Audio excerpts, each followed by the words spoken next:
Let's not keep that in.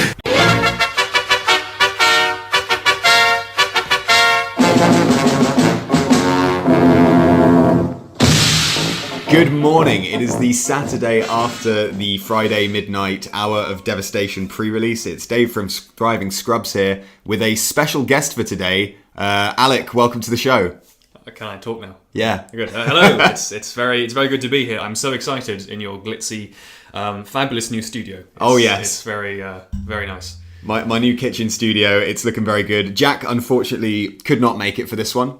He is currently abroad doing, other things with his life, so he didn't make it to pre-release. Thankfully, Alex stepped in. Yeah. Because he knew that the people out there need to hear about Hour of Devastation, and they need to hear specifically about our personal experience at the pre-release. It is a public service, absolutely. Yeah. And for those of you who are wondering, who the hell this guy is and what he's doing, I want to reassure everyone, I am quite literally just some guy. I guarantee you have not heard of me before. I have not been on anything before. This is just, I'm just a guy, pretty much like the rest of the Scrubs. So, exactly. Yeah. Much like Jack and myself, you're just some guy. Very accessible. You might know Alec from the comment section as well. That's where I know you from first and foremost. Sure. Discounting all the years of friendship beforehand, which don't really count. No, it's all in preamble to this. You only really started mattering to me as a human being when you started commenting on our videos, I think. So that's.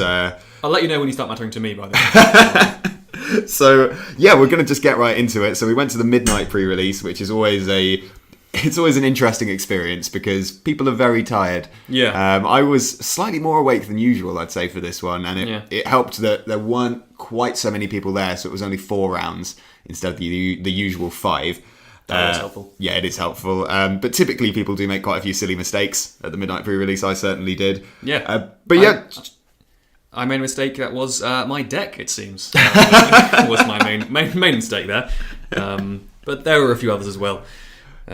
We'll get into your deck. We will. So to start off with, we're just going to talk about the decks we ended up opening. It was kind of weird, I found. The pool I opened, unlike a lot of the other pre-release pools I've had in the past, there was no clear 2 or 3 colour route for me to go down. Typically when I'm playing sealed, I prefer to have 2 sort of obvious colours and then maybe splash 1. Yeah, it was similar for me. I think this is a situation that I was, we can get into more later, but the multicoloured situation in this is quite odd. There's not an awful lot that really locks you into a mechanic, I don't think. No. And you generally tend to end up, I don't want to say making do, but sort of just filling in cards with not too much synergy at the Hour of Devastation. Definitely compared to Amonkhet, where there was a heavy sort of emphasis on cards working together and building a certain archetype. This one it felt much more, that card's good, put it in. That card's also good, put it in. Just, and then just... Hope for the best. Yeah, just use them all like 1-for-1 trades, all that stuff. Just throw everything out there until you build towards whatever you've got to kind of finish it, basically. Yeah, ultimately in sealed, whoever throws the most stuff out there is usually going to win. Yeah. So as long as you've got stuff to throw and the stuff that you throw is solid, no exceptions. You can't go wrong. Yeah, so, jumping off from that, because when I was looking at my pool, it was pretty evenly split among all the colours, as in, I had rares from all different colours. It's not like I had loads of white rares or loads of green rares or anything like that. I had quite a few colourless rares, actually, in the, lands and that sort of thing. So I ended up going for a base green deck, which had quite a lot of fixing in it. I think I run pretty much every Naga in the format. I think I have a first count here. That's 1, 2, 3, 4. Yeah, about 5 different Naga in the deck. So Naga Tribal was my deck. It's bordering on a fetish, Dave. Some might call it that. Yeah, and so it was basically built around that idea. So very, very heavy in green initially because I was splashing a lot of different cards. So to allow me to splash, I had a Naga Vitalist, which was very useful. The old card from Amonkhet, taps for any colour of mana or land you control can produce. Nothing wrong with that, especially when you've got so many different kinds of lands, as I did. I also had Oasis Ritualist, which is a new card. So that's 3 and a green for a 2/4 Naga Druid. And it taps to add 1 mana of any colour to your mana pool. But you can also tap and exert it to add 2 mana of any one colour to your mana pool. Big fan of that card. Yeah, it was really good. It let me get away with some stuff that I really shouldn't have been able to get away with. So, for example, I have 2 cards in my deck that are white cards. I had 2 white cards total. Both of them required double white. Oasis Ritualist was one of the 2 ways I could get them out, basically. I did have 2 planes in the deck, but if we're being real, I'm not going to draw both planes, am I? So it definitely helped with that. So I was pretty impressed with Oasis Ritualist. As far as the sort of structure of the deck went, it's got a good amount of creatures in it. Not too many 1s and 2s. I don't think you want too many 1 and 2 drops in sealed because it tends to be a bit slower. People tend to have, it takes a bit of time to get going usually. Compared to draft, definitely. Compared to draft, yeah. In draft, you can have some, 5, 6 2-drops, maybe more. Yeah. Whereas in sealed, if you've got that many, you've done really well. Yes, that was the sort of base, was this green base. I was also using Beneath the Sands, which is a new sort of fixing spell. It's not fantastic, but it did the job. It's 2 and a green for a sorcery. Search your library for a basic land card, put it onto the battlefield tapped, then shuffle your library, and you can cycle it for 2. I think I cycled it once, but by and large, I needed this card because I ended up playing 4 different colours. I desperately needed to be able to get the mana for all of them. So this ended up actually being really good. I think it's a bit slow for draft. I don't know if you played against this. I played with it. Oh, okay. I did have one of those as well, but we'll get maybe to mine in my deck in a second. Yeah, I mean, it's not. It never feels explosive. Really. No. There are obviously cards that do much better things than that. The cycling is nice. It is repetitive to say it, but it is a good thing to have on a card that you're not going to use. And definitely, if you're playing multicolours, I was playing 4-colour as well. You do need something like that in order to smooth it all out a bit. And it's a bit of ramp. It's fixing and it's ramp. So yeah, it does the job. I think if you're using it in a draft, spending your turn 3 to not do anything that affects the board is a bit shaky. I mean, if you're playing a ramp deck, sure. If you've got some big creatures to be ramping into, I can see it. But by and large, it's more. It's fixing a bad situation rather than throwing you ahead into something good. In other words, which if the rest of your deck is strong enough, then that's what you need sometimes. If there were a way to get around playing that, I probably would be looking for something different. Now, I know this is called Beneath the Sands, but do you not feel like it would be much better if you could fetch a desert with it? Because I know the flavor text, the flavor of it is Nissa's, pushing all the sand away and somehow finding greenery beneath it. Alec, first off, is that a thing? I feel like you'd know more about this than me. Well, I don't know. I mean, sand, as far as I'm aware, is quite mobile. It can move around a bit. It blows around in the winds, and people can, if they wanted to, they could just, they can carry it by hand if need be. So, in theory, yes. Sand. It's not the idea of moving sand that I'm questioning here. I'm just to clarify, so we're on the same page. Sand can sometimes be put on top of other things. Yeah. Right. And occasionally you can take the sand off, and it should still be there if it hasn't been moved. Okay. Interesting. Yeah, but no, I mean, deserts are all about incredibly hardy little plants and animals that just survive for years and years on a single teaspoon of water or whatever it is. So I think I'm not surprised. That's the least unbelievable part of the game, really. When you discard the elf with the magic staff in the desert overseen by a dragon, fair enough. Maybe this is just about plausible, but it would be nice if this could get deserts. I wonder if maybe that's a bit too good. I think that would have. It would have made it interesting, but it's not about it's the opposite of desert, really, isn't it? It's about finding land beneath the desert. Exactly. So I see the reasoning, but it would have been convenient sometimes to fetch a desert. Moving back to even more fixing, so I was running a Traveler's Amulet. Again, I think much like Beneath the Sands, this is actually a reprint, so it's a 1-cost artifact. You can pay 1 and sack it to search your library for a basic land card, reveal it, and put it in your hand, then shuffle your library. So this was absolutely essential for me because, I was playing these 4 different colours. I did need to be able to pick and choose what mana I was going to get out. So this came in handy, actually, just being able to find what I needed early on. When I had this in my opening hand, it made me relax a little bit. Yeah. Because it meant I could actually cast more of my spells. It's reassuring. But again, I think sealed, this is definitely a card you should be looking at if you're splashing. In draft, it might be a bit slow because it's just it might as well be a basic land. If you're running a 2-color deck, you might as well just put another basic land in. Yeah, because then you're or a monocolored deck. Not very good in a monocolored deck. No. I mean, you could thin your deck with it if you're really desperate. I guess you could. If you're on a 15-land mono red deck, maybe you could try and bluff a second color. If you're very, very good at bluffing. I've never known you to bluff a second colour before. Is that something you do often? No, but now I kind of have to. Yeah. Yeah, so, I mean, we've covered all the fixing I've got and indeed the sort of ramp, so it would make sense to explain. What was your payoff, I'm going to say? Exactly, yeah. So The thing about my pool was my rares were all over the place, as I mentioned. One of the most noteworthy rare is the mythic rare that I had, which is Overwhelming Splendor. This is a new aura curse. So it's an enchantment aura curse from Hour of Devastation. It costs 6 and 2 white, which is quite a lot. Mm-hmm. The last sort of 8-drop card, in Amonkhet, makes me think of Sandworm Convergence. And it's that double cost is really it's hurting you there. That's why you need the fixing. Exactly, yeah. It's, thankfully, being 8 mana, you can usually get what you need by the time you're ready to cast it. And Oasis Ritualist helped me cast it as well, just by being able to tap for 2 white. Yeah. So what Overwhelming Splendor does is kind of silly. So it enchants a player. Creatures enchanted player control lose all abilities and have base power and toughness 1/1. So they don't get Death Touch or Flying anymore or anything like that. But there's more. Enchanted player can't activate abilities that aren't mana abilities or loyalty abilities. So you can tap your lands, you can tick up your planeswalkers. You can't cycle with this out. I noticed that while you were playing a game, you had to call the judge to clarify. I called the judge more than once with this card, just to be clear, because it's a little bit confusing. Because it looks good, but then once it's out, you realise just how good it is. I Yeah, feel like it's definitely. that kind of card where you even though it's so big and impressive, you kind of underestimate it, or you gloss over the text a bit because you think it's never going to happen. But then when it does, it is devastating. I mean, let's put it this way: I cast it twice and I won both of those games. Yeah, it became pretty trivial once that was out. I mean, one of those games I cast this while I was at 1 life.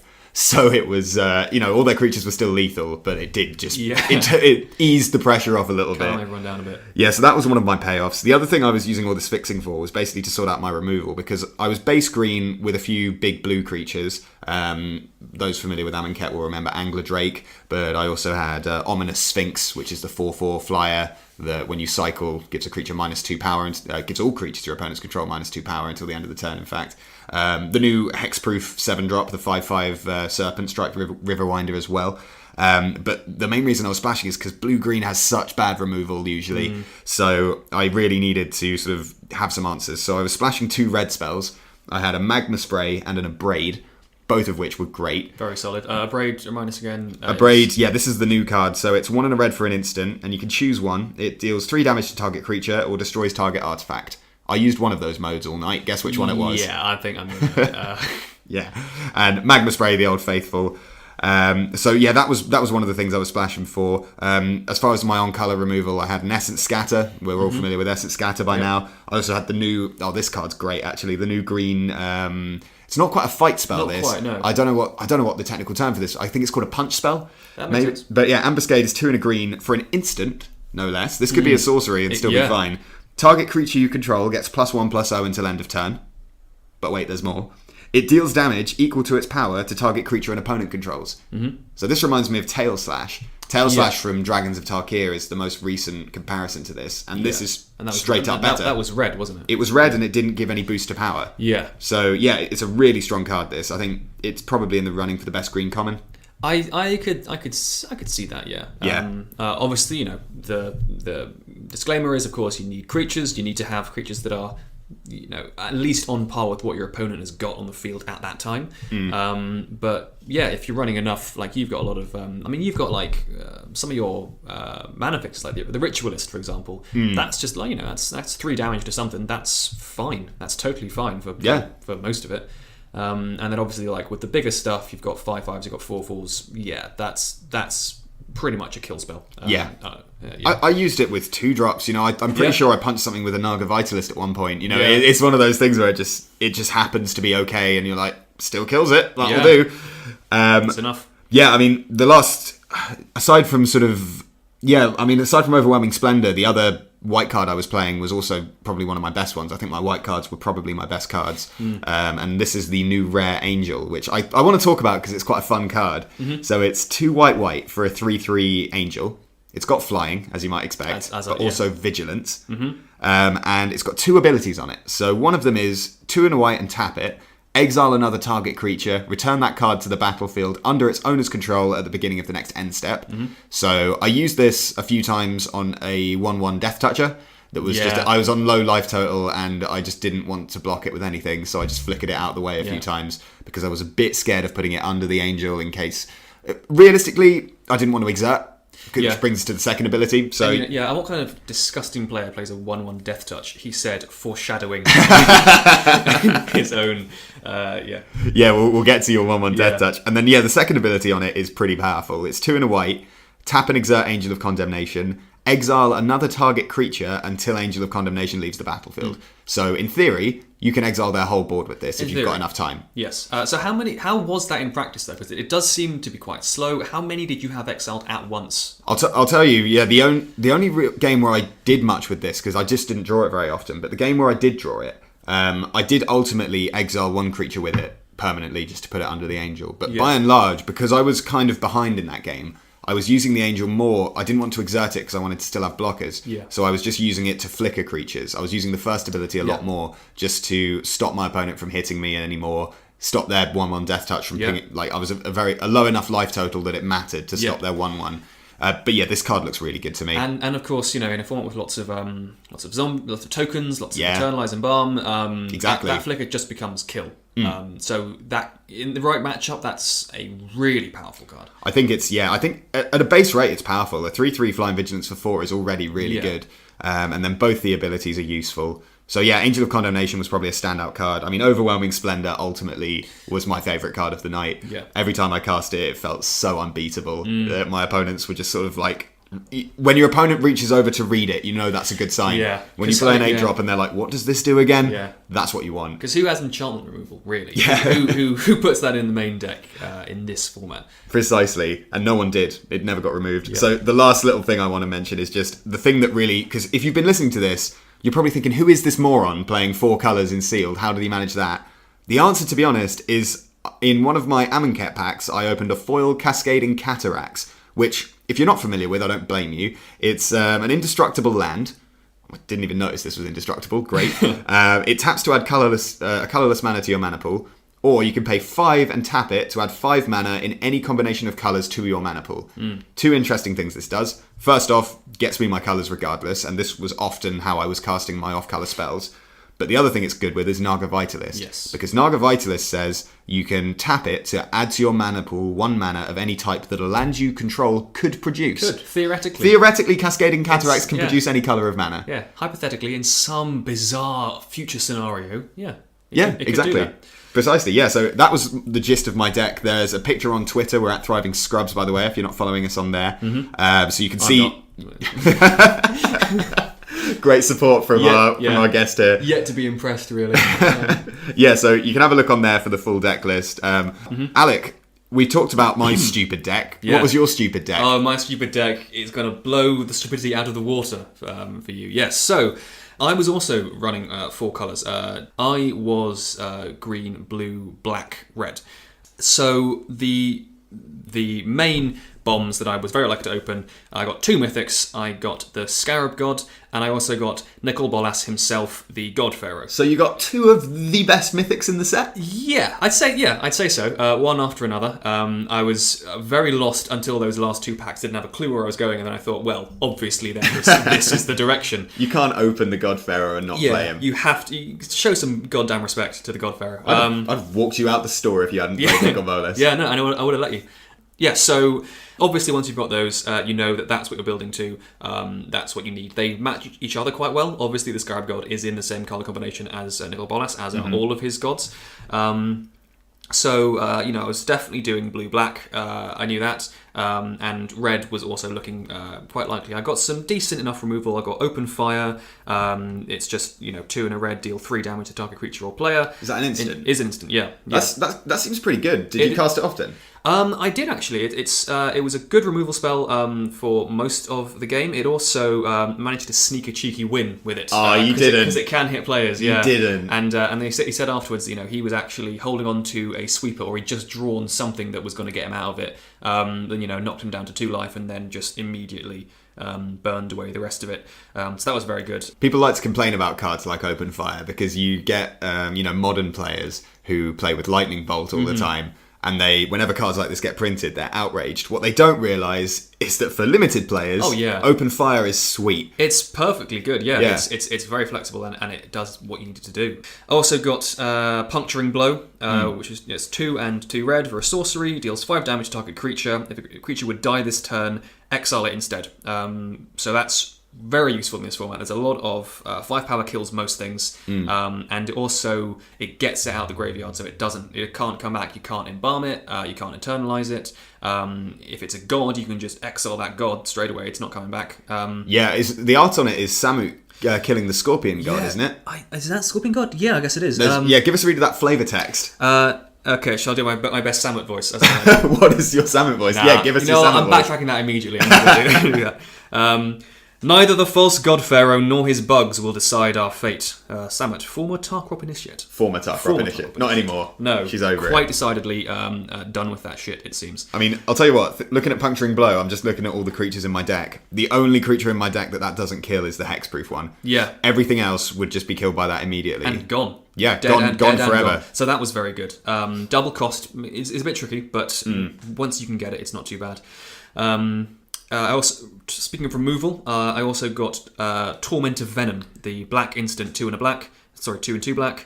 Put 3 -1/-1 counters on target creature. Its controller loses 3 life unless he or she sacrifices another non-permanent or discards a card. You know, the new pseudo mechanic. I think originally this was going to be a mechanic in the set. I think it was going to be called Torment, I believe. Yeah. But they didn't end up using it as a full mechanic because it's not that good. It's not really.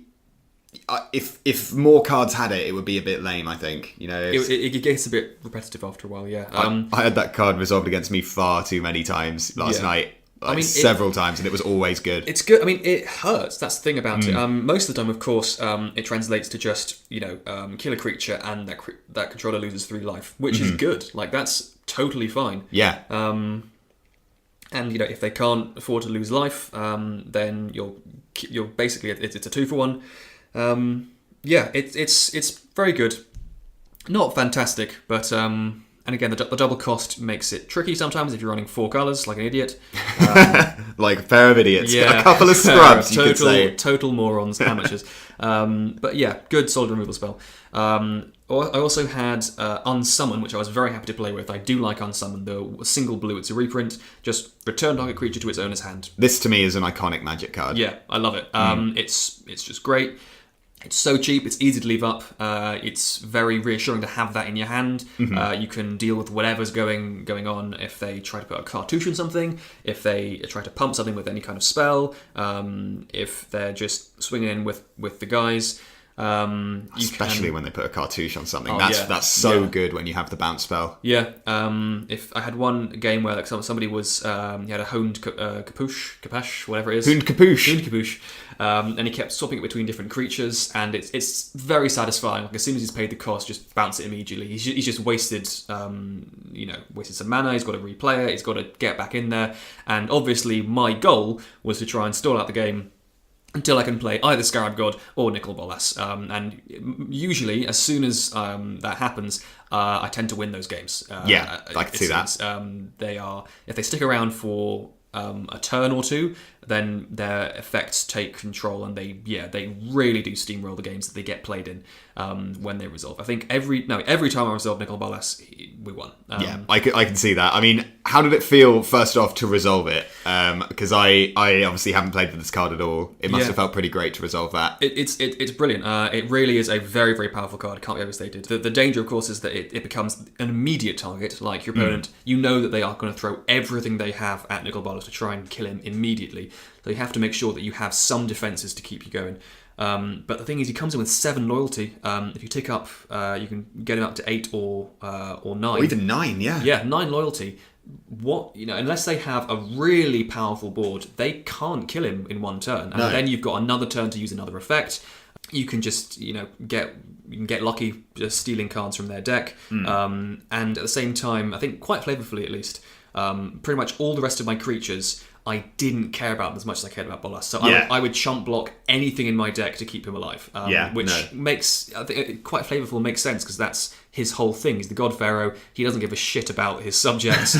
He just wants to get more power. And I'd give it to him. Like, he's the priority, essentially, in the deck. No, absolutely. I mean, once you resolve that card, if it strikes me as one of those planeswalkers, much like Ugin the Spirit Dragon, or the Chandra from Oath of the Gatewatch, because I played with both of them in Sealed, and whenever you resolve one of them, if you manage to keep them alive, it's so hard for your opponent to win. Yeah. Sorin from Shadows over Innistrad was much the same. If you managed to resolve it and they couldn't kill it straight away, you would usually win, because you could either kill a bunch of their stuff, get loads of card advantage, or both.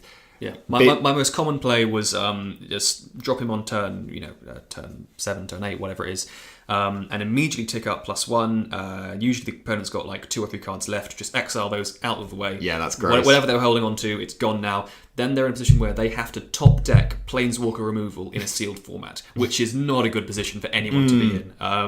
And then, he's got the -4. He can kill a creature pretty easily. I don't think anything can really survive that in this format right now. The 7 damage. I think that kills pretty much everything, yeah. That'll get whatever is in hexproof, basically. Striped Riverwinder, looking better and better the further this conversation goes. Yeah, and then the +2, again, the fact that it's just +2 means that he's really hard to kill, and there are some times where I got some decent stuff, and it's like I say, it's never not useful. I think the first time I used it, I just picked up another copy of Open Fire from their top of their deck. Oh, that's great. Killed one of the creatures. Now they're on the back foot, even more so. What was the best card you stole? I didn't steal that many, to be honest. It may have been Open Fire, but that's what I'm saying, is it's never not a good card. The next one that I stole was just like the shitty little 2-drop, the blue, 1 and a blue, who gets more powerful as you cycle. I can't remember his name now. But yeah, just like a 1/3. No, I know the card you mean. Yeah, that guy. Do you want to get it up? Yeah, I'll get it up. Bear with me, because this card I didn't actually see being played, but it seems like it's quite promising. It's called Cunning Survivor. Yeah, that's the 1 and a blue human warrior. It's a 1/3. Whenever you cycle or discard a card, it gets +1/+0 and can't be blocked this turn. And see, that wasn't what I was doing with my deck, but the thing is, it's a blocker. That's all I needed him for. Just play Bolas on an empty board, even on my side. Bolas on an empty board is still... Bolas on an empty board, tick up 2, get a blocker. He's on 9 loyalty. And then untap next turn, and you can just do whatever you need to. I'm just looking at my deck right now, because we didn't end up playing each other at any point, but I'm just imagining a world where you tick up and steal Overwhelming Splendor. Yeah, that's a good world. These are the things that can happen when you resolve a Nicol Bolas. And how was the Scarab God? Scarab God was very good as well. Obviously a bit cheaper. Its effect is... it takes a little while longer to get going. You can't just use it as soon as it comes out. You need to have some time to prepare it, which means that it is vulnerable to removal, not just being killed. It's not indestructible, and you can. In the first game that I got it, it was exiled from the graveyard with Crook of Condemnation. Who was running Crook of Condemnation? Was that in their main deck? Yeah, it was. What a legend! They saw you coming a mile off. No, it did good work, and you can't get it back after that. And then the next time, it's quite common targets for enchantments, just to tap it down. Was it Buried Beneath the Sands or whatever it's called? Unquenchable Thirst. Unquenchable the blue Thirst. one. Yeah, no, but the white one as well. Oh yeah, the white one. 2 and white just locks down not just attacking, blocking, but also its abilities, which is what you really want it for. So that's Desert's Hold, which Desert's Hold. That's right. Yeah, I didn't get a chance to play with or against this, but it seems pretty good. It's 2 and a white for an enchantment or a enchant creature. When Desert's Hold enters the battlefield, if you control a desert, or if there is a desert in your graveyard, you gain 3 life. Enchanted creature can't attack or block, and its activated abilities can't be activated. Yeah. So that's frustrating to have that on one of your best creatures. And in the end, I did just end up unsummoning it, though. So back in my hand, and then in it goes. And then once you can use its ability, it takes over absolutely. There was a game where I eternalized one of his creatures, the servant, the zombie, the person. Gravedigger? Yes, Gravedigger. Because I saw you do that and it looked gross. Yeah, eternalize that from his graveyard. It comes back as a 4/4. Activate ability, get a card back from my graveyard. Eternalize again. It just creates a whole legion of little zombies to be attacking with. And yeah, that game finished soon after that. I'm not surprised. So yeah, those were definitely the two threats. Another big threat I had was the Sifter Worm, 5 and 2 green for a 7/7 trampling worm. When it enters the battlefield, you can scry 3, reveal the top card of your library, and then gain life equal to that card's converted mana cost. That card to me has echoes of Palaka Worm, which is the 7 mana 7/7 trample. When it enters, you gain 7 life. Yeah, it is. It is pretty good. There aren't many high cost cards. Obviously, the dream is to scry into Bolas with that. Exactly. That's what you want. Or your second Sifter Worm. Yeah, if you're playing that game. But yeah, the life gain is not nothing most of the time. It can give you a nice little bump to keep you in the game. Manage to last longer than I would have with a few games in that. Yeah, I mean that's the thing about life gain on a 7-drop is often if you're playing a 7-drop. You're often going to be behind because you have to play cards that let you get there. So you're playing mana dorks, you're playing ramp spells. So 7-drops that gain life, they just let you get back in the game. Yeah. Because you get this big blocker that they probably can't get through. And then you've also got that little bump in life. Just, you might have dropped down to 5. And then if that even gets you up to 8 or 9, that's still a good place to be. I think on balance, I would have rather have Scaled Behemoth because it's hexproof. It's vulnerable to a lot of things. It's not vulnerable to damage. You can't puncturing blow this thing. It's tough enough to get through that. But obviously, you can enchant it, you can tap it, you can do all kinds of stuff. You can kill it with Nicol Bolas as well. Yeah. It's not quite worthy in Nicol Bolas' eyes. Dies to Bolas, unplayable. Yeah. Don't put it in your decks. Yeah, exactly. But still very good. And then the rest of the deck was mainly just ways to essentially stall it out a bit to try and get into Bolas, really. That was the whole point of the deck. There were quite a few cards just designed to be good blockers. Feral Prowler was very good. 1 and a green for 1/3 cat. When it dies, draw a card. I had one of them as well. I was really impressed with Feral Prowler. Always good to have. It's just nice to be there. It replaces itself, blocks a thing, slows down the game a bit in the early game. Very good. I mean, the interesting thing about Feral Prowler as well is Amonkhet as a format was a format where blocking was quite difficult. And the same is in theory true with this one because you've got Afflict, which means, creatures with higher toughness and lower power, if you're just chumping, or just creatures bouncing off each other, you're still coming off worse in that situation. But the way I found it is I didn't play against that much Afflict. There didn't seem to be too much going around. So usually this would just either trade for a small creature or just get in front of a big creature and draw me a card and just give me some time to actually find what I needed. That's fine. And along the same line as blockers as well, I did have a copy of Ruin Rat, the 1 and a black 1/1 Death Touch Rat. And when it dies, you can exile a card from a graveyard, which is, it hits an Embalm guy sometimes. Did it happen? It happened once or twice, yeah. I managed to hit an Eternalized card, which was quite satisfying. I mean, I think I had answers for it anyway, but then you can save that spell for something else then. Sure. And just being able to trade it into something in the late game, it slows them down. They don't want to attack into it. You've got time to build into something more impressive. Sure. So that was pretty good. I had a couple of decent blue cards. The Aven Initiate and the Aven Reedstalker. Both cost 3 and a blue.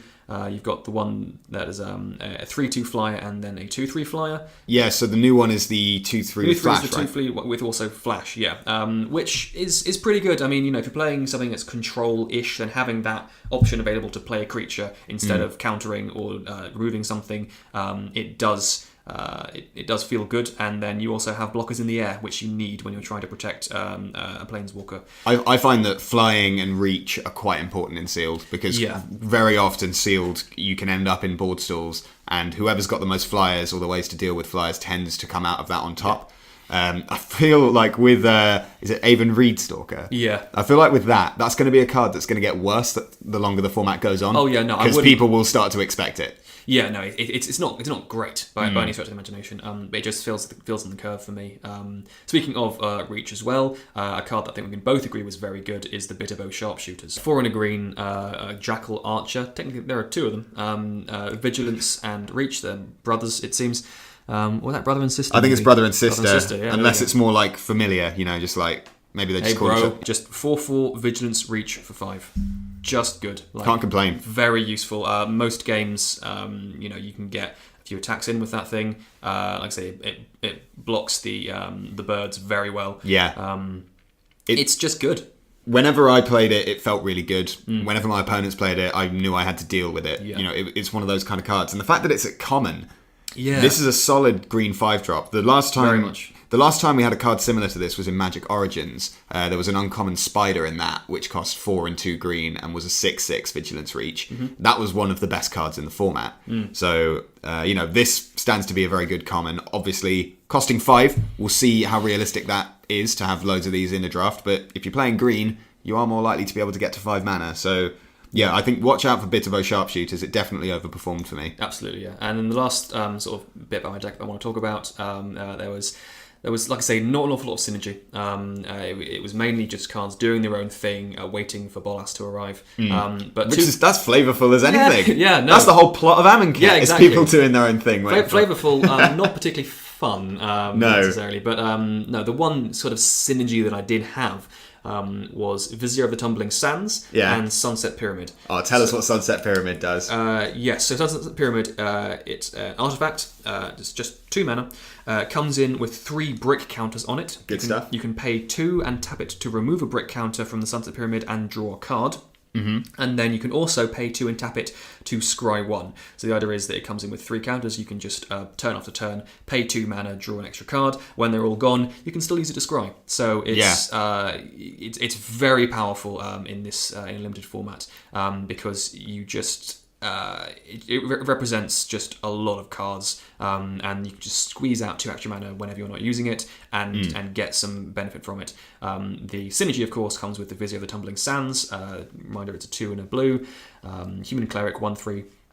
Tap it to untap another target permanent. It's got a cycling effect as well. Never really used that, to be honest. No. It's just good because it can untap lands, it can untap creatures, it can also untap the Sunset Pyramid. So if you have enough mana, you can use that to draw 2 cards in a single turn. Or to scry twice. Yeah. I mean, this won't mean too much to people who don't know you, but to me, that interaction you've just described is classic you. That is exactly what you want from Magic, is just to be moving stuff around, getting stuff to untap, doing tricky things, just combining stuff together. Just building up your own kind of stockpiles of stuff. And then let's see, there are a few others. Nothing really worth talking about particularly. Other creatures, there was Arncrop Crasher, which is good. Strong uncommon from Amonkhet. It can ankle cut something. It's good bit of damage there.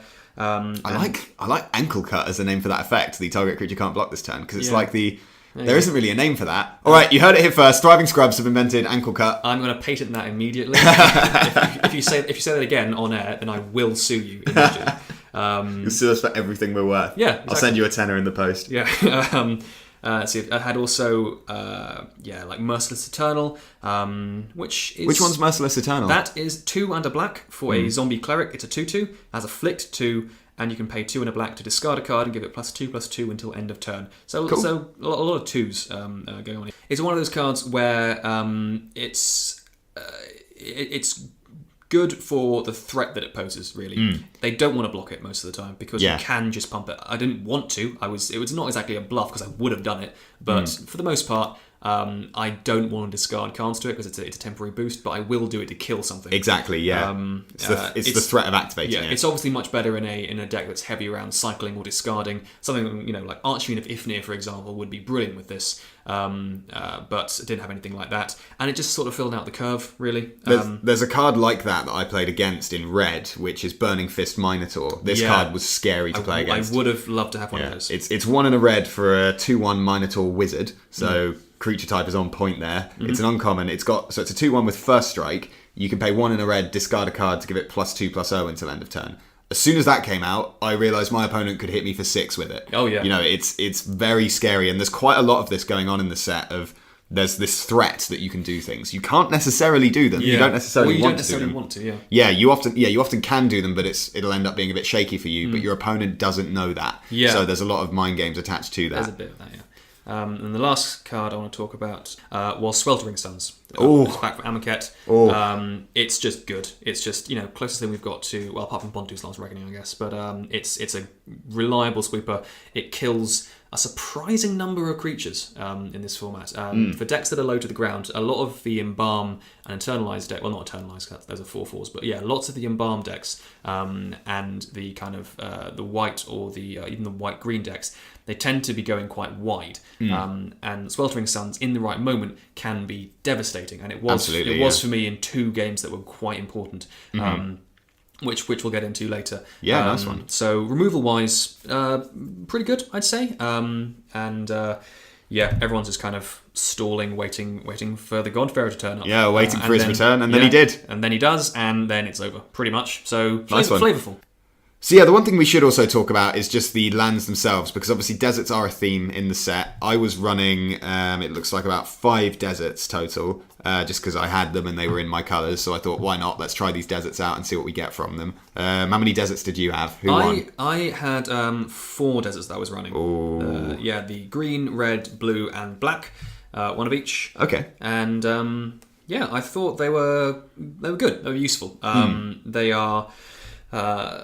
The cycling is important. It's annoying that you have to already have that mana open to cycle them. Sure, That did trip me up a few times. But there were quite a few times where I was running barely any green.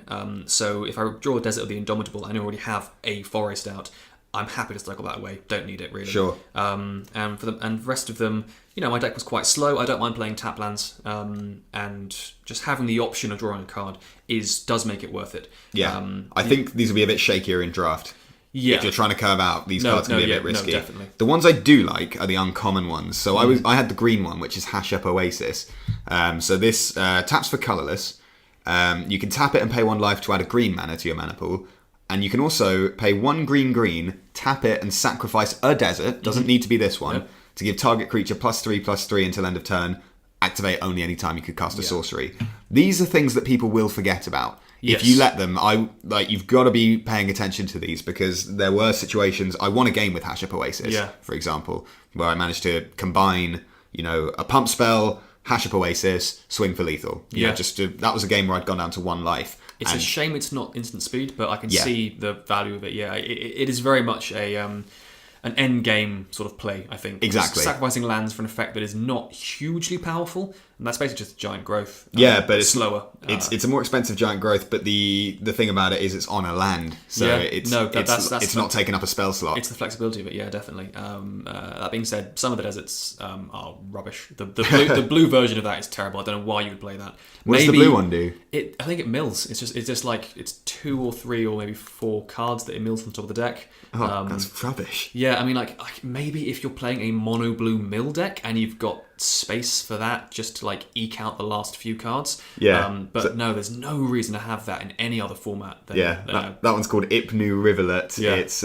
same deal, taps for colourless, pay a life, add blue, and it's 1 and a blue, tap it, sack a desert, target player puts the top 4 cards of his or her library into his or her graveyard. I'll tell you what though, I'll be putting that in my standard mill deck. Lands what mill? That's what I want. Yeah, I mean, it's like I say, if that's what you're building for, then fine. It might, that's basically just the island at that point. But but no, I'd never use that in a draft or a seal setting. I don't think. No, it's unlikely. Yeah, one land that I did have, which I quite like. You talked about your cascading thingy. What's it? Cascading cataracts. Yeah. Cascading thingy. What's it? Yeah. Exactly. I had sort of the slightly worse version of that was Survivor's Encampment. It's a desert as well. You can add a colourless to your mana pool, or you can tap an untapped creature you control and add 1 mana of any colour, which makes fixing much better, especially with double costing cards. You do obviously need to have creatures out there, which I didn't have a huge amount, but the ones I did have, I didn't care about attacking that much, so I was happy to just sort of have them sit back. Get an extra green for Sifterworm, get an extra red for Puncturing Blow, an extra black for Torment of Venom. It just smooths out the curve a little bit more, which I definitely needed in this. Yeah, I would have really liked one of them in my deck actually. So deserts are interesting. I didn't play around too much with Desert Synergy. I didn't see it coming up too much. I think that's more likely going to be a thing in draft, or indeed potentially constructed. We'll see.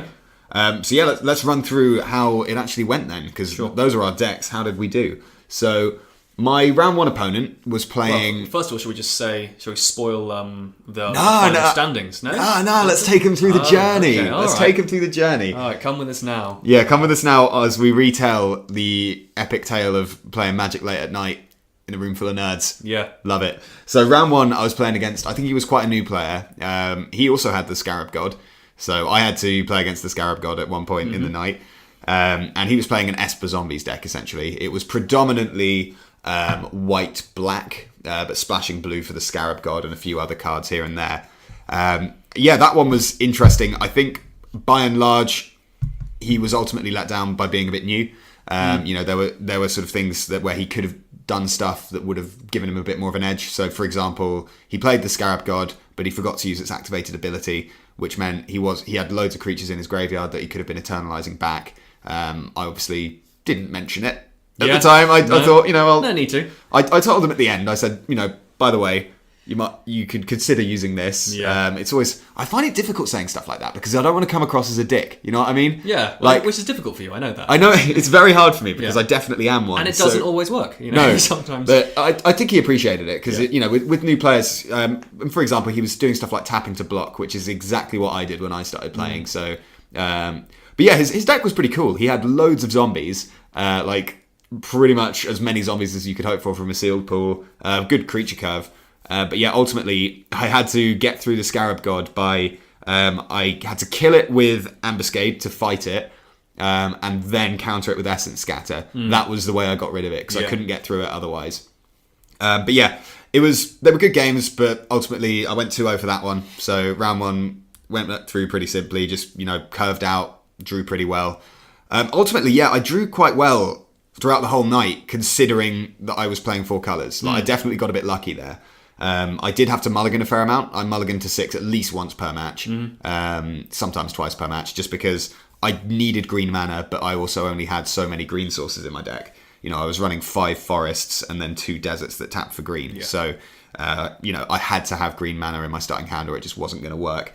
So that was round 1. Round 2, I was paired up against quite a good player, actually. He's at the gaming store quite a lot. He goes to quite a lot of GPs and tournaments like that. That one was really close. So he was playing a white-black zombies deck. So he had stuff like Wayward Servant. Yep. He had the new uncommon white-black zombie that seems quite good to me.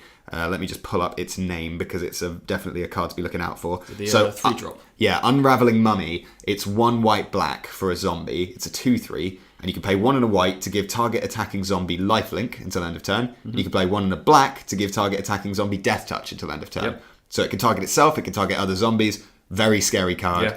He also ruined my day with Grind to Dust, which we spoke about in one of our spoiler videos, and every time I saw it being played, it was great. So Grind to Dust is, the grind side is 1 and a black, put 1/1 counter on up to 2 creatures. Oh, yeah. And then the Dust side is 3 and a white, the Aftermath effect, and that's exile any number of creatures with -1/-1 counters on them. Yeah. It's just a really good removal spell. So that was a real pain to deal with, having to sort of deal with that.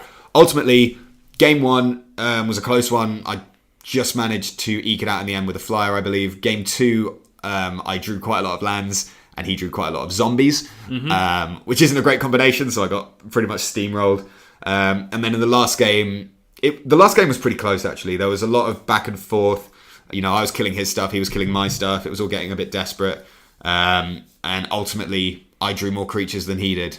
And that's quite often how you win. So that was me 2-0. I was very pleased with that because this guy, you know, I think he's one of the better players that goes to the store we play at. So I was pretty happy to beat him. Round 3 was against anyone who listened to our pre-release episode for Amonkhet will know who Zoltan is. Zoltan was the only person who beat me at Amonkhet pre-release. So already I was shaking in my boots, expecting to be soundly crushed.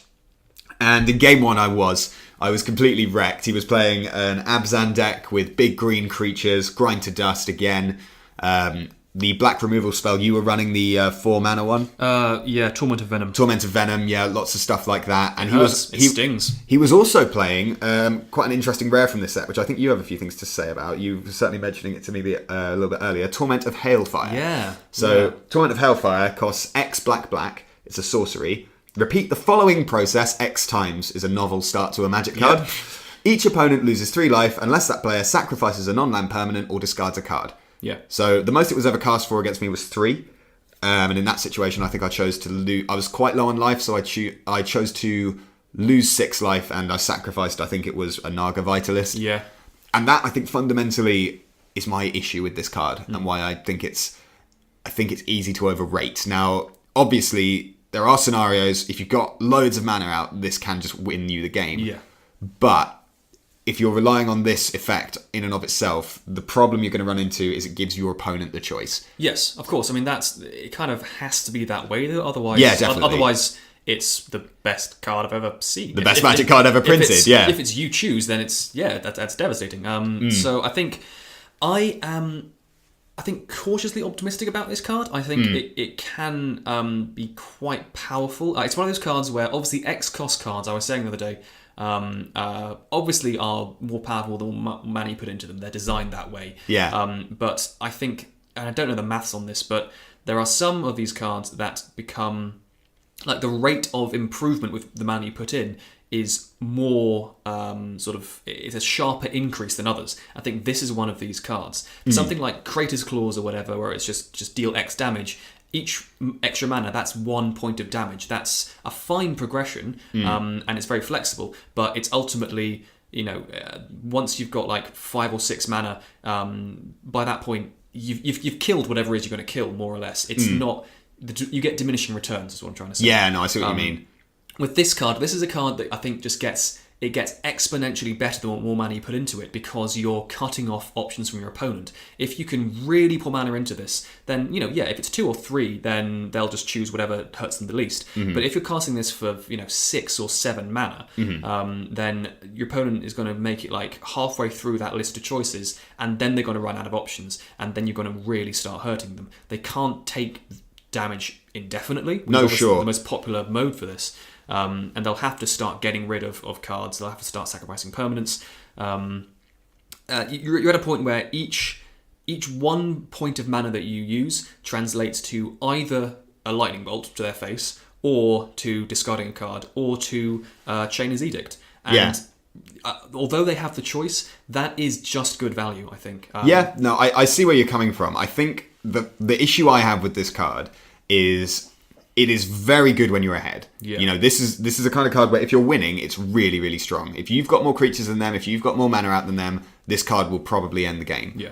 But if you are a bit behind, if you've been a bit slow on your mana, or if their creatures are slightly better than yours, and casting it for X is 4, X is 5. Ultimately, if they've been beating down on you and they're at 20 life, they will often happily lose 9 life, 12 life, because they're still ahead on board. So it's a card that, and I think particularly in formats like Sealed, the most important thing is the board state. Yeah, it's not really for a Sealed card. I think in certain like control decks, I could see building Daughters as a finisher. Even, I don't know, this sounds silly, but trying to fit it into blue-green ramps somehow, just where you just get loads of mana, get Bounty of Luxes going, and then just find a turn where everything, you get all your free mana, pour it all into this. I see what you mean, and then, if you've got a fairly reasonable board state yourself, if you're not about to die, that's going to be a pretty hefty chunk into whatever your opponent's trying to do. Anyway, Dave and I will agree to disagree. Because we're different people. We've got a wealth of opinions here at Thriving Scrubs. Yeah, we're different people with different tastes. Yeah. So make up your own mind, but know that fundamentally I'm right. So when Zoltan played that against me, it was never that great. It's one of those cards that I was kind of happy that he was casting, because if he'd been casting a 5/5, that would have been much worse for me. But game 1 he absolutely steamrolled me, just played all his creatures out, crushed me completely. Game 2, we both got off to very slow starts. So he didn't have any green mana, and most of his creatures were green. He was playing the 3/3 Naga, Harrier Naga, 2 in a green for a 3/3. I was running one of them as well. It's just a standard sort of beater. But all of his beefy creatures, as you might expect, had green mana in them. So it took him ages to find his green mana. Meantime, I was doing what my deck was aiming to do, which was just taking its time, not really doing anything, just, leaving up blockers, trying to preserve my life total until I could get out a nonsense card. And ultimately, I did. I got out Overwhelming Splendor, and just sort of crawled back from that one. So I took that one, and then game 3, we were all playing quite quickly, because it was possible that a draw was going to happen, and that ultimately was another situation where, and this is why it's important to affect the board state, I drew more creatures than he did. I drew more creatures, my creatures had flying. I had quite a cool combo going on with Aerial Guide, which is a new common. It's, I think, a really good common, this. Yeah, it's 2 and a blue for a 2/2 Drake with flying, and whenever Aerial Guide attacks, another target attacking creature gains flying until end of turn. I was pairing this up with Colossopede from Amonkhet. Yeah. So, Colossopede, for those who don't know, it's 4 and a green for a 5/5 insect. That's it. Swinging for 7 in the air every turn. once you give a Colossopede flying, it's pretty serious business. Yeah. So that was ultimately how I won that game. I mean, imagine that coming after you. Yeah. Just fluttering away on its little wings, being held up aloft by this, this little drake. Is that the flavour behind this? I guess it is. Well, it can't sit on its back, can it? I've just noticed in the Art for Aerial guide, there's a little person clinging onto its tail. Yeah. So is Colossopede hitching a ride? I like to think that he just sort of grabs hold of his carapace with his claws. Essentially, it's the Monty Python of Magic the Gathering. It's a 20-pound drake carrying a 200-pound centipede, grasping it in his talons, just beating feverishly, trying to just lift it up over a zombie that's kind of clawing at it slightly from the ground. So you think it's about 7 feet above the ground? I'm thinking it's no higher than it needs to be. That drake is, you worked him to the bone. Yeah, so that was a funny interaction. Yeah. I think that was actually the game where I went down to 1 life, and I just managed to claw it back. It was a very close match, but I ultimately got my revenge. Zoltan was the only person who beat me at the Amonkhet pre-release, and I think I was the only person who beat him at Hour of Devastation. So it's all even. Zoltan, you remain a legend. Mad respect. I don't think he watches these videos. I don't think he knows they exist. But Zoltan, if you're out there, I love you, man. And so then, so then that put me in the finals. Because I was 3-0, there were only 4 rounds, so I was up against another very good player. Like, I see him around there quite a lot, and he normally beats everyone. He was playing a red-green deck that was very aggressive. It was making use of, for example, big green creatures. It had the new red menace creature, whose name I will find just now. Scrapper Kenra? Yes, I believe that's what it's called. Let me just double check. Kenra Scrapper. Scrapper. Close but not quite. There we go. You get points for effort. So it's 2 in a red for a 2/3 Jackal Warrior with menace, and you can exert it to give it +2/+0 until the end of turn. Yeah. This is a cool card because it's the only combat exerter I know of that does the same amount of damage either way. If you're on a strictly empty board, you can either attack with this normally for 4 over 2 turns, or you can exert it for 4 in 1 turn. It's really good. It's a 2/3 with menace is a pretty decent body as it is.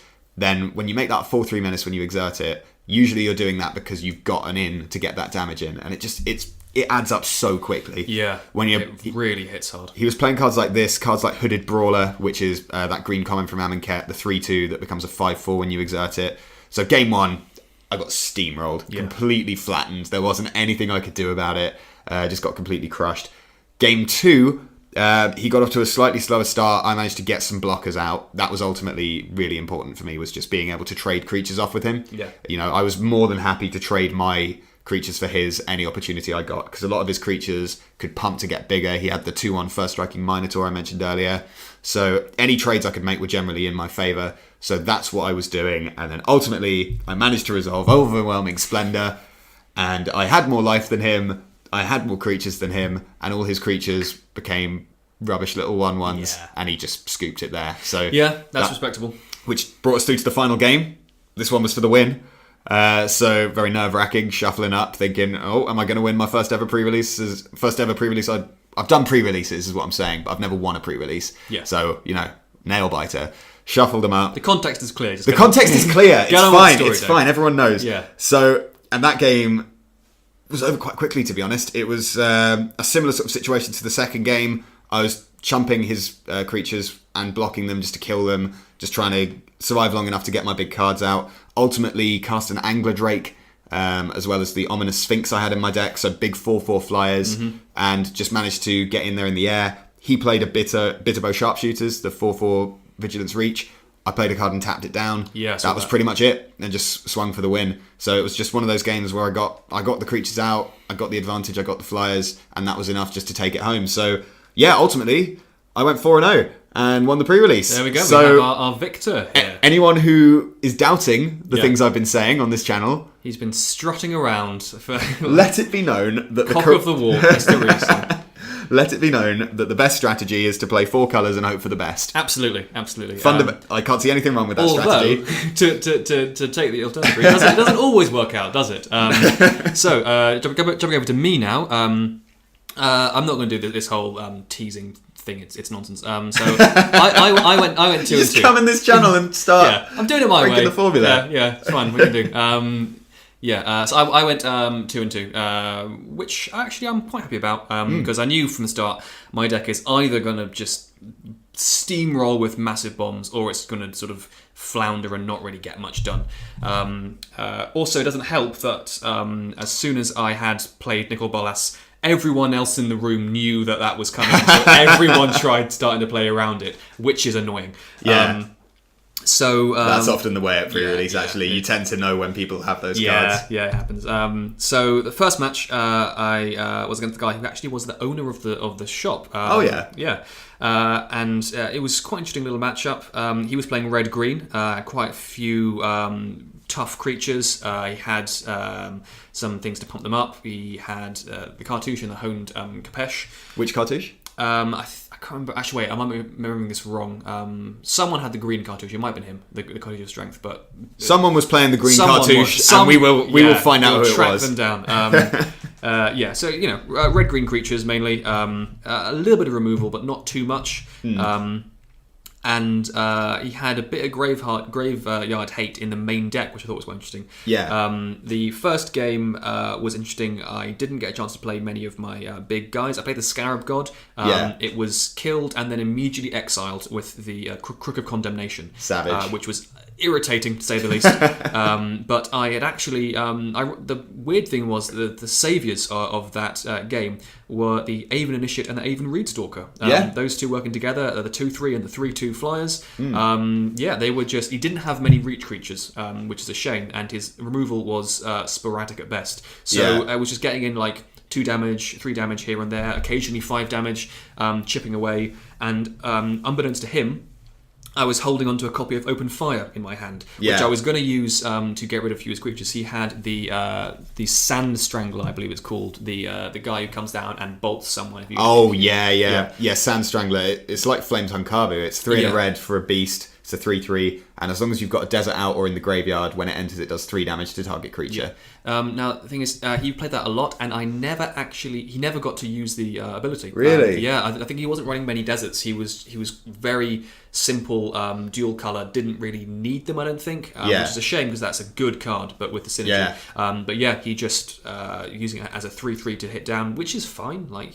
But I had Puncturing Blow, I had Torment of Venom, I had ways to get rid of stuff, and I also had Unsummoned to just bounce his bigger creatures, so he had to keep replaying them. Didn't get as much damage through as he would have wanted. I managed to get him down to 2 life, and then immediately Open Fire burned away the rest of it. He said that he had drawn an answer that turn, or he was about to, it seemed. So finished that game off just the nick of time. I mean, what you're saying about the flyers there, just to jump back on that point, that is often the weakness with red-green decks. Yeah. Like if you're playing red-green in any sort of sealed event or pre-release or anything like that, you've got to prioritize any cards that any pump spells that give reach. Any reach creatures, because that is usually where red-green falls down. Absolutely, yeah. And he could have had Open Fire, could have had Magma Spray, could have had a Braid. That would have done the job for him and saved him a lot of life. But I guess his pool just wasn't great. It was creature focused. It wasn't spell focused. That's the risk that he got. Second match, I went about as well as I was expecting. Really, did what I wanted it to do. Stalling out again, making just trades here or there, keeping creatures alive for as long as I can, and then just chumping them, removing bigger threats as they came out, and then eventually I managed to resolve Bolas. And from then on, the game became very... it didn't last long after that. He scooped soon afterwards. I think that'll happen quite a lot. People won't let you just play out the Bolas for too long. The great thing about Bolas is that he comes down with 7 loyalty. I think I said this already. He comes down with 7. I immediately tick him up +1, exile the last 2 cards in his hand, and he's on 8. So I could take a full hit from his board, and he was still surviving. He was still in there. And then he ticks up 2 each turn. I managed to get a removal spell out of his deck and kill one of his creatures. That really messed up his state. And then just... basically every creature, like I say, just chump blocks to keep Bolas alive while he takes over the game. The scoop happened not long after that. So good game there. So that was my first win. Match 2 was a loss. The first game, a bit unfortunate. I had to mulligan to 5. The problem with this deck is that the green is very it's lacking, to be honest, and you do need green to do a lot of the fixing. And so if I don't get the right combination of lands in my opening hand, then it's I can't really play much, or I'm relying on top decking the exact colour that I need in order to get something down. So yeah, unless there's any fixing in the opening hand, it's very risky to keep. And I ended up mulliganing down to 5, and it didn't last long after that. And he was playing in a very aggressive deck. Second match, I also lost, but went a little bit better. I didn't have to mulligan this time, and I managed to get a few people out to start blocking earlier. He was playing a very bizarre deck. He managed to get Cat Tribal going, which Tribal in Seal. Cat Tribal in Seal. Judge. I know it's ridiculous. But he had he had Feldar Sovereign, he had Pride Sovereign, he had 2 Sacred Cats, he had Initiate's Companion, and he had Feral Prowler, which are a lot of cats when you add them all up. By Feldar Sovereign, do you mean Regal Caracal? Sorry, yeah, I do. Yeah, that's what I mean. Regal Caracal. So just generating lots of little smaller cats, pumping up the team, giving them lifelink. Both of them. Yeah. That's nonsense. It's ridiculous. That was a wide board from the beginning. Yeah. Lots of lifelink. I couldn't beat him down hard enough, and even if I could resolve Bolas, then it would have been overwhelmed pretty quickly. Annoyingly, he actually countered Nicol Bolas in that game, which is what really just put the nail in the coffin, I think, because I could have started to stabilise, I reckon, if I could steal some of his guys and get blockers, or just deem worthy some of the big guys to get the rest of the team weakened. But yeah, countered it with Supreme Will, I think it's called. Yeah, Supreme Will, the modal spell where you can... It's basically Mana Leak and Impulse on the same card. Yeah. And you can just pick one. I don't have many regrets. I didn't have any options at the time, really. I had to kind of run it out sooner or later, and he knew it was coming anyway. But you can't play around Supreme Will at that stage. Yeah. That's annoying. But, good games there. Match 3, I also lost. He was playing a very aggressive... blue-white Embalm Internalized deck. Nice. One of the few archetypes that I think does actually synergize quite well if you can make it work in this particular sort of sealed environment. Yeah, Embalm was great in Amonkhet Sealed. Yeah, so he had a lot of pretty good creatures he had. I can't remember all of them, but he had the one that the Vizier of embalming shit. Search up a thing, put it in the graveyard. Are you talking about Vizier of the Anointed? Yeah. So that's a 3 and a blue for a 2/4 human cleric. When Vizier of the Anointed enters the battlefield, you may search your library for a creature card with Eternalize or Embalm. Put that card into your graveyard, then shuffle your library. That's good enough as it is. Yeah. And then it says, whenever you activate an Eternalized or Embalm ability, draw a card. Yeah, so he had that, and he played it both games. He also had Anointed Priest, so he was gaining a bit of life here and there, which over time, put him quite ahead far in the lead. I just sort of couldn't deal with that wide of a board, really. And didn't make it through to the late game, unfortunately. So, good loss there. Then match 4, I did win.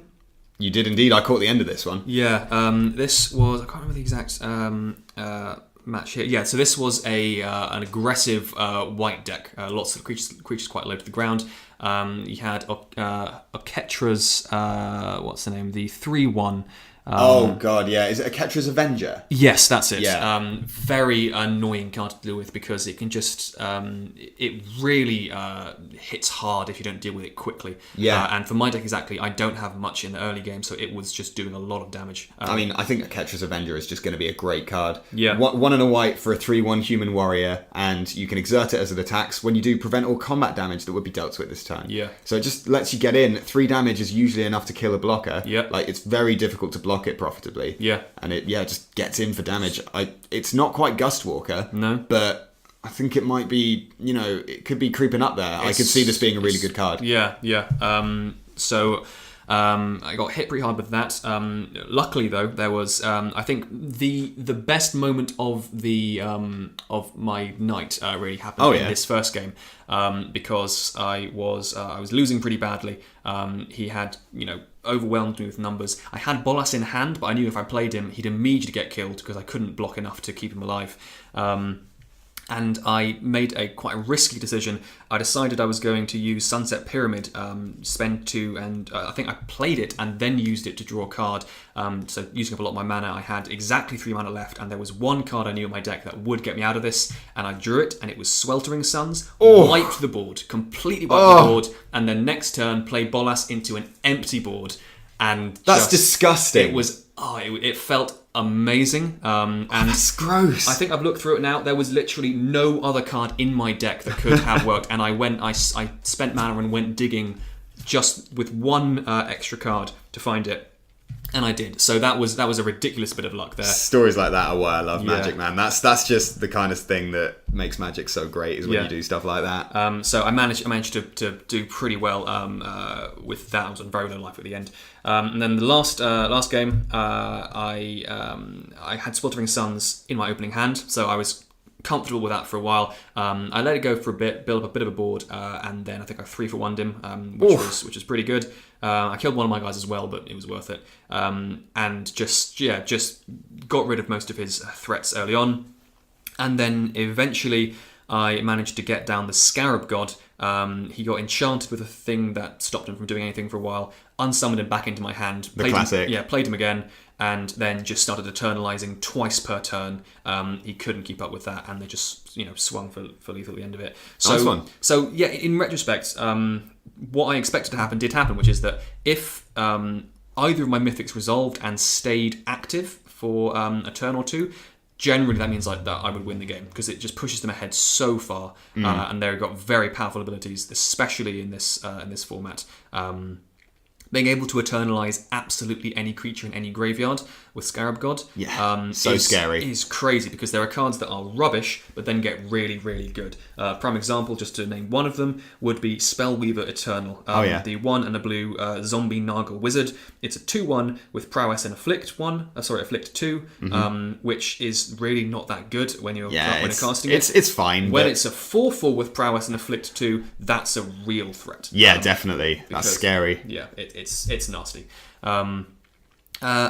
So I think, overall, won 2 matches, lost 2 matches. Pretty happy with that. It's what I expected from a deck this variable, I'd say. And it went pretty well, and I got 2 mythics out of it. So I'm happy to keep those. And once again, just a reminder, you can see both of these decks. They've both been posted to our Twitter account, so you can see them at Thriving Scrubs. We're just going to sort of veer towards wrapping things up here. I don't want to go too in depth at this point, but just briefly, Alec, how do you feel about how the format felt? Did any sort of new mechanics stand out to you in particular? Rather than going through all of them, what sort of stood out to you as the sort of go-to interesting mechanic of the set? I would say overall I was a little underwhelmed with this set overall in terms of mechanics. I think I'd agree with you there. Yeah, I think this is we had similar decks, so I think we had similar sort of issues with our pools. For me, the impetus was just clearly, I've got these 2 really good cards, these 2 bombs that absolutely have to be in the deck, and everything else is just about trying to get towards those cards. There's not an awful lot of synergy, with odd exceptions like, for example, the Pyramid and the Vizier of Tumbling Sands, which is like a nice little thing you can do. But for the most part, I don't think that this new Hour of Devastation cards, they're not particularly synergistic. They don't really work well with themselves or with each other ones. It'll be interesting to see whether that is just how our sealed pools went. I think going into draft, it'll be interesting to see how that works, because you can certainly in draft go a bit more in depth with synergy. I think synergy in sealed is something that people can overrate a bit. But fundamentally, it is, it's just a creature format. It's very creature and removal intensive. But you are right. Like I think there was less sort of fun, janky stuff going on. I think there are some good cards that are going to be powerful additions to standard. Definitely. There are some, a good new zombie. There are a couple of good new zombies actually. Bolas himself, surely. Obviously, the 3 gods I think are playable. I'd say absolutely. Definitely. Not sure about the Scarab. Locust God, that's a tricky one. I'd like to see what happens with that. There must be a home for it somewhere. But no, Scarab and Scorpion God's very good. We've got some decent removal again, which is quite nice. I do love Unsummon. I think I just love that card. I love playing it. I think it's really good. And I think that, for me at least, the most promising or sort of the most interesting mechanic that I've seen consistently would be the Embalm Eternalize. I think that is just It's just good value. You've got a few powerful effects, and you've got some cards now that synergize well with it, particularly the new Vizier of the Anointed. And then the other one that gives all your tokens flying and vigilant as well. Exactly. Back from Amonkhet. It's a bit of a boring mechanic. It's not. I think I preferred Embalm because there was more. It was getting the same creature back, but it meant that you were doing different things. I think the idea they're all 4/4s I find a bit dull. But Eternalize definitely has legs, and if you can either draft a deck that can take advantage of that, because you don't need to draft a slow deck to take advantage of Eternalize, as long as the creatures you're playing that have Eternalize are good on their own, and then better when you Eternalize them. So, a 2/1 that Eternalizes, even if it Eternalizes for 6 or 7, that's still going to be good, because it's just something to do late game. It means your creatures, much like Embalm creatures, basically get 2 shots. Yes. They get to do things twice, which means people are less inclined to block them, first and foremost. And less inclined to use removal spells on them. Exactly. Less inclined to use removal spells on them, apart from Magma Spray. Yeah. Less inclined to block them. It just makes combat tricky for your opponents. I think we're probably still going into quite an aggressive draft format. Yeah. Amonkhet was very aggressive in the end. Yes. Me and Jack were completely wrong with that in our last pre-release thing, so maybe the format will be really slow now that I've said this. Well, I think having things like Bolas to just warp the whole curve really is going to push people towards being slower. But again, you have to open it though. Yeah, you do. That's the thing. I could be wrong. I think by and large, Afflict is an aggressive mechanic. We've still got Exert, which is quite aggressive.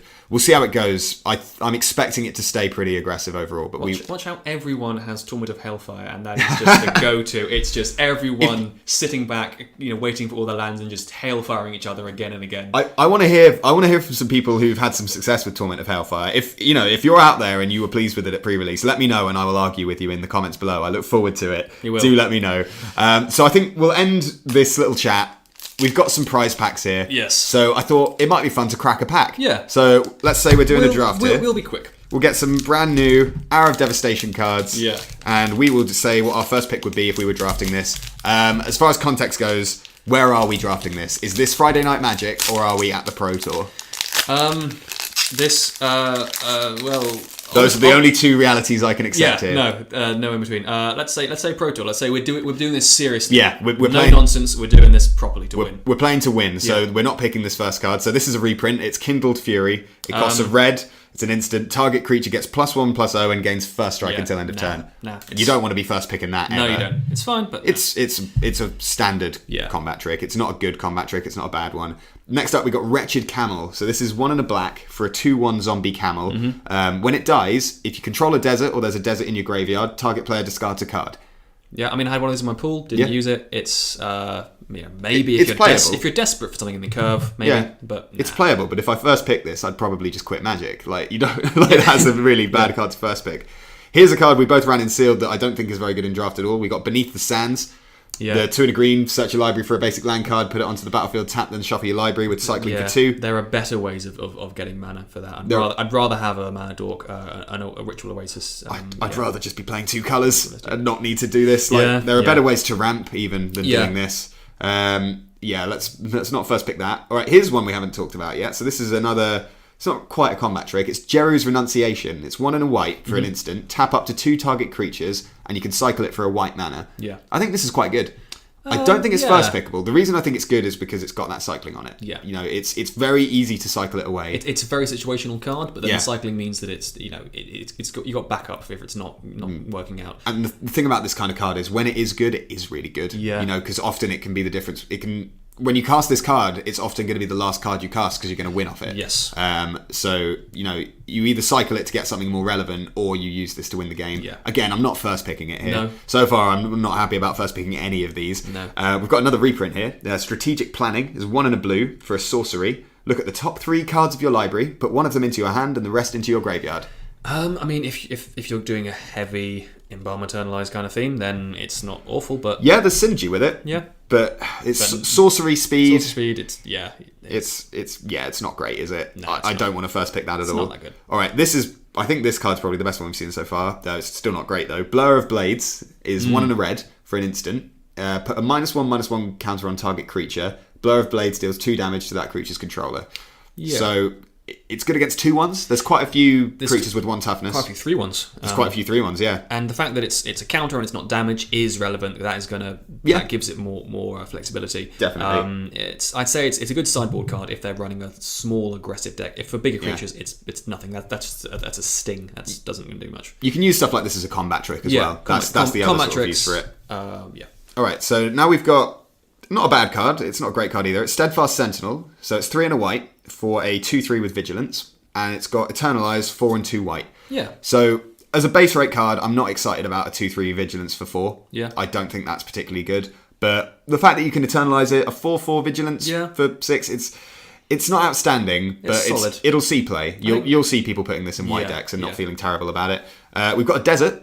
So Desert of the Indomitable. So it's a land desert, enters tapped, and you can tap it to add green to your mana pool, or you can cycle it for 1 and a green. Yep. I wonder how early you'll need to pick these if you're going for the Desert Synergy, or indeed if the Desert Synergy is good enough to warrant picking this early. I certainly wouldn't first pick it. No, never first pick. But keep your eye open for it. Yeah. Because there are cards that get substantially better when you do have deserts. And if no one else is on that hype, then you can clean up some nice little synergies there. I like this next card. It's Aerial Guide. So it's the Drake we were talking about before. 2 and a blue for a 2/2 flying. When it attacks, another target attacking creature gains flying until end of turn. That's my pick so far. Yep, same. It's a very strong card. It's so much better than your average win Drake. Yeah. But here's another contender, actually. So this is a red card. Frontline Devastator. It's 3 and a red for a 3/3 Zombie Minotaur Warrior. Yep. Got enough keywords Lovely. there. So it's a 3/3 with Afflict 2. And you can also pay 1 and a red to give it +1/+0 until end of turn. So it's got expensive fire breathing. Yeah. I played against this card and it seemed pretty good. Me too. I think it's a solid 4-drop. Yes. The Afflict 2 is nice. The ability to give it fire breathing just is extra value there. Yeah. I think Aerial Guide, I'm between Aerial Guide and that. I think I'm leaning towards Aerial Guide currently. I am as well. That's because I that's the kind of player I am. Yeah. But no, that's a good one. It's a strong curve. I think you're going to like this next one better. We're on to our uncommons. So this is Burning Fist Minotaur. Oh, so we mentioned this. We one in a red for a 2/1 with first strike, and you can pay 1 in a red and discard a card to give it +2/+0 until end of turn. Yeah. A 2/1 first strike that can threaten to become a 6/1 first strike, a 4/1 first strike.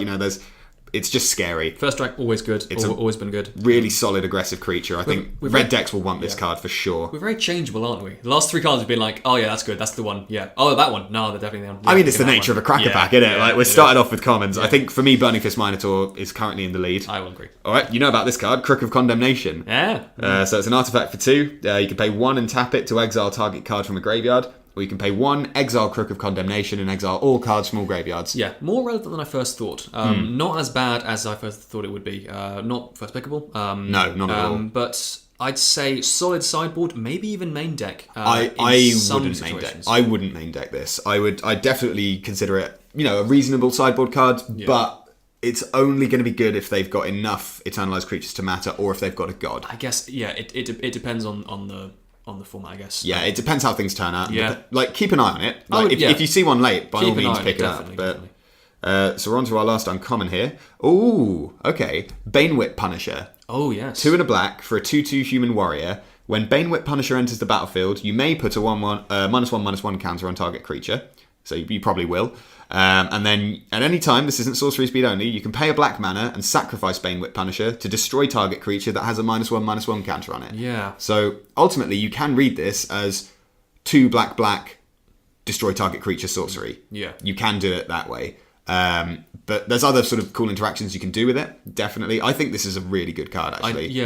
I do as well. I'm a little torn between that and Minotaur now. I think I might like Banewhip Punisher better than the Minotaur, just because a creature that is a removal spell, to me, Burning Fist Minotaur is definitely good. I think you could defend either pick. I think, to be honest, the -1/-1 counters in this new set aren't that impressive. Yeah. I haven't really seen that many that good. So if you've got good Amonkhet cards, then that's definitely which will be in the last pack. Yeah, so that'll be the thing. But I think ultimately, even if this was the only card in the set that put -1/-1 counters on things, it would still be really, really strong. Okay. So I'm leaning towards that, but Burning Fist Minotaur is still definitely a contender. Okay, this brings us to our rare. This is an interesting one to talk about. So this is Ronus' Last Stand. Oh, yes. So it costs green. Wow. It's a sorcery. My goodness. Create a 5/4 green snake creature token. Lands you control don't untap during your next untap step. Yeah. I think...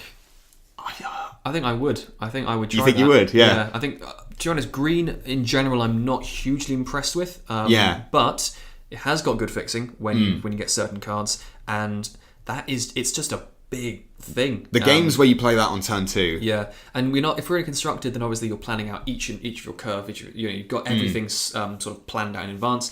But I mean, for me at least in draft, there are frequently turns where I don't have anything to do for that turn, where I'm just waiting until I get my next land or whatever it is. So I'm not doing something every single turn necessarily. I'd happily just sort of sit back for a bit and get a 5/4 for it. Yeah. I think unless it's dealt with immediately, you can do some real damage. I mean, 2 attacks to that's half their life gone. Yeah, definitely. It's just a 5/4 on turn 2 is tough to deal with at any stage. So I think we might have been wrong to say we're at the Pro Tour because we don't know what the format's like. So I'm going to say if we're doing this and it's our first draft, I'm picking Ronus' Last Stand. Although I am open to the idea that Aerial Guide, Burning Fist Minotaur, or Banewhip Punisher are better picks. Yeah. I'd respect anyone for choosing those. Yeah, really. any one of those makes sense to me. Let us know in the comments what you pick for sure. I think that'll do it for today. So yes, I rambled a fair bit there. I apologize. Well, don't worry, we'll cut it down. It's going to be way shorter once we've edited out. Yeah. Once we've edited out Alec, it'll be. Oh yeah. Alec, thank you very much for joining us, for filling in for Jack there. No problem at all. Thanks for coming along to the pre-release, and thank you all for watching. As always, you can find us on Twitter. This is the 3rd time I've mentioned it, so do give us a follow on Twitter. We're at Thriving Scrubs on Twitter. If you enjoyed the video, give us a like, give us a comment, give us a subscribe.